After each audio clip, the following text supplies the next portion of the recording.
I don't think I need to, everyone that understands, especially from the media, what the obligations are, about balance reporting and so on. It's just from my perspective in dealing with some contentious matter that has been in the news in the last bit, is that sometimes we always play open cards with the media as long as we are in a position to share information. Most of the times we have confidential information that we are by law not empowered to share, and that we then have to keep quiet. But silence does not mean that we have a guilty conscience, that we have anything to hide, or that we're not taking the necessary action. So just want to make that point very clearly. We have nothing to hide. If we can, we play open cards. We'll give you whatever information we are in a position to provide.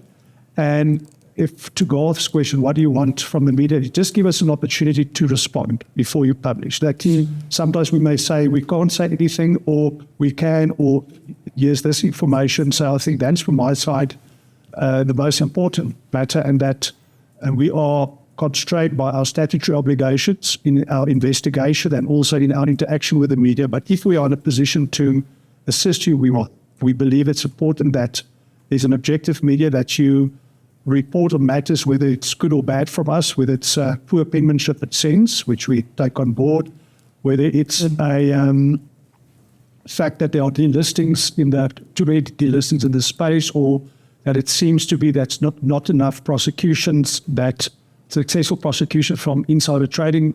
Please report, just give us a chance to respond. I think that's always better for the story and the ballot story.